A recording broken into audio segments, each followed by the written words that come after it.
अपने बालक को गले से क्यों नहीं लगाते? और पुनः दुर्योधन फिर अपने बेटे को पहनाते हैं, फुसलाते हैं। वीर दुर्योधन, बड़ी है हमको खुशी, बड़ी है हमको खुशी, शुद्ध तुम्हारे साहस पर, शुद्ध तुम्हारे साहस पर। वीरों में वीर नजर आते हो, वीरों में वीर नजर आते हो, बस एक तुम ही है हमारे बेटे। पुनः दुर्योधन अपने बेटे को कहते हैं, आज्ञा देते हैं, आदेश करते हैं धनुष बाण छोड़ने के लिए। दुर्योधन, बेटा अभिमन्यु, अभी भी मेरी बात को मानो।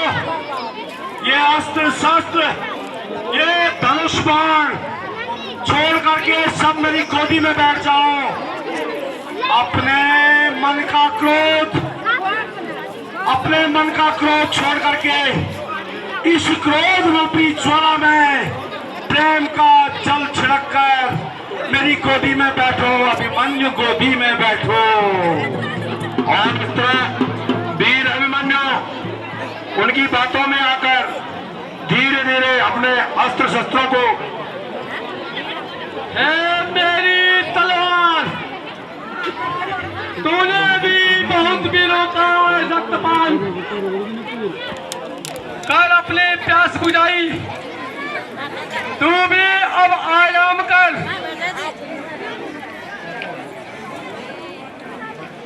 मेरे धनुष और बाण तुमने भी सहस्रों योद्धाओं के सीने छेदे हैं और मस्तक बेधे हैं। तुम भी अब विश्राम करो। मैं अब इस क्रोधानल को समाप्त कर अपने चाचा की गोदी में बैठकर शाबाशी का पात्र बनूंगा। और इस तरह वीर अभिमन्यु को पहला फुसला कर दुर्योधन ने अपने बातों में लाकर अपने गोदी में बिठाते हैं वीर अभिमन्यु को। वो उनकी कूटनीति, जिस कूटनीति के लिए वो काफी पहले से ये तैयारियां कर रहे थे, अब दुर्योधन गोदी में बिठाने के बाद कहते हैं अपने महारथियों को धीरे से बिठाते हैं अपने गोदी में वीर अभिमन्यु को। सारे अस्त्र शस्त्र परित्याग करा के अपने कूटनीति के कारण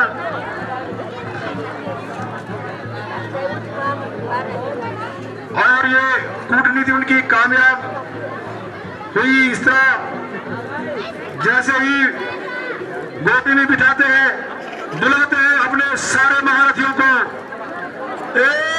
मेरे महारथियों, आप जल्दी से आकर के इस दुष्ट को घेर दो, यहाँ कहीं न जाने पाए। इस बदकार का सिरदार से रख कर दो। धनुष बाण तलवार तो इसने फेंक दिए, जल्दी से इसको ये पहुंचा दो। सारे भारती भीम अपनी उत्तेजना के साथ अपने चक्रों के चारों लटकाते हैं पार महाबली भीम। सारे भारतीयों ने अपने कूटनीति के कारण एक भगवान बालक को घेर लिया है। दो छूटकर सभी महारथी आखिर में गुरु द्रोण के पश्चात कि आखिर क्या हुआ, मेरे द्वारा कहाँ भूल हो गई गुरु द्रोण के द्वारा।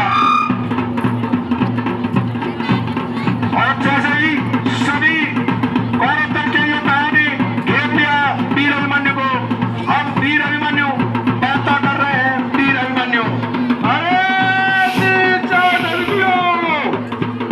एक महारथ के पास साफ तरती बात करे, यहाँ कहाँ ये है दुर्योधन, यहाँ कहाँ का धर्म है? सुनो जी, यहाँ अन्याय शुद्ध हो रहा है। क्या शादी थी, एक निहत्ते पर 7 बार आशीर्वाद करे। यहाँ घोर अन्याय है गुरु जी, यहाँ घोर अन्याय है। अब गुरुद्रोण एकदम करुणा स्वर में शायरी भाषा में गुरुद्रोण सुनाते हैं। गुरुद्रोण। जानता हूँ पुत्र तुझ में, जानता हूँ पुत्र तुझ में और अत्याचार है। जानता हूँ पुत्र तुझ में और अत्याचार है। पर क्या करूँ बेटा मुझ में भी, क्या करूँ बेटा मुझ में भी प्रतिज्ञा का भार है। जकड़ा हूँ प्रतिज्ञा की डोर में, जकड़ा हूँ प्रतिज्ञा की डोर में। मेरी प्रतिज्ञा मेरे लिए ही बेटा इस समय कारागार है। पुनः गुरुद्रोण कौरवों से भी कुछ कहते हैं। गुरुद्रोण। यह अन्याय है ए पापियों, जो तुम कर रहे हो। अधर्मियों, तुम सभी मिलकर एक निहत्थे वीर को इस तरह से मार रहे हो। ए द्रोधन, ए दुशासन, ए जयद्रथ, तुम जितनी भी महारथी हो, तुम यह ठीक नहीं कर रहे हो। यह वीरों का काम नहीं है, इसलिए मैं इस चक्रव्यूह छोड़ करके यहाँ से जा रहा हूँ। इस तरह गुरुद्रोण चक्रव्यूह छोड़कर इन अधर्मियों के साथ से बाहर भाग चुके हैं और कौरव पक्ष के सभी योद्धा पुनः अभिमन्यु पर प्रहार करते रहते हैं। गुरुद्रोण, बहुत अभी तुम्हारी बकवास, आप भी यहाँ से निकल जाओ, नहीं तो तुम्हारा भी यही अंत होगा। और इस तरह वीर अभिमन्यु तुमने किए क्या पीछा तो काटे करके मुझे को मारा। पापियों, तुमने ये क्या बिचारा धोखा दे करके मुझे को मारा। दादा फैला हल गिज तुम्हारा, जाके देखो के सब यम के द्वारा। दादा फैला हल गिज तुम्हारा, जाके देखो के सब यम के द्वारा। क्या कहता है रथ का तेरा, दोस्त दे तुमको संसार सारा। पिताश्री, आप कहाँ हो? मास्टरी,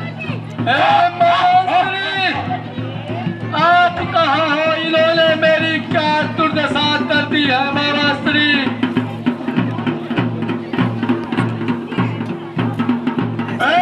सांप के बच्चे, बोल क्या चाहता है? प्राणों की बीवी या मरना? बता मुझे, जल्दी बता। ठीक है, तुम सत्य कहते हो, जो मांगे सो दूं, जो मैं मांगता हूँ वह सुन लीजिए। अगर देते हैं तो मेरी तलवार मुझे दीजिए,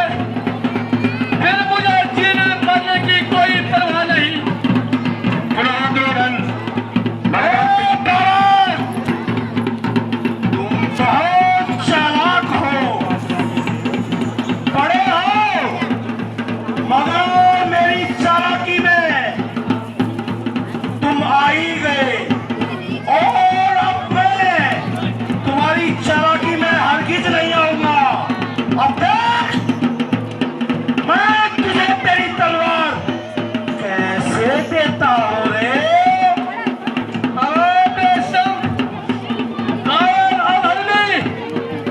जैसे तू कर रहा है, जैसे तूने किया है, मुझे धोखे से पकड़कर ऐसी बुरी हालत कर रहा है, तू भी ऐसी ही बुरी हालत मरेगा। और इस तरह सभी दल के महारथी झपकते हैं वीर अभिमन्यु पर, और जैसे ही वो एक नादान बालक पे झपकते हैं, अपनी करुणा रूपी आवाज में कहते हैं वीर अभिमन्यु, हे त्रिलोकीनाथ, वीर अभिमन्यु।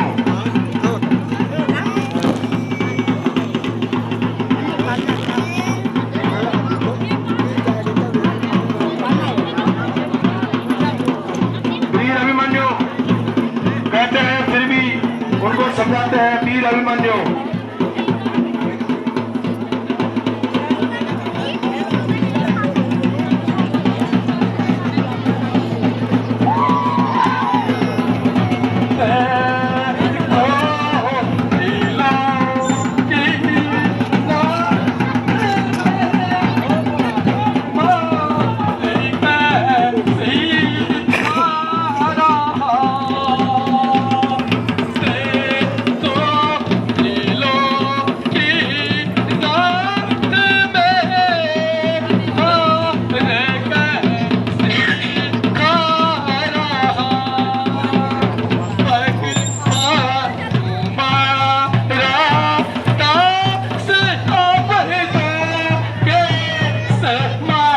राम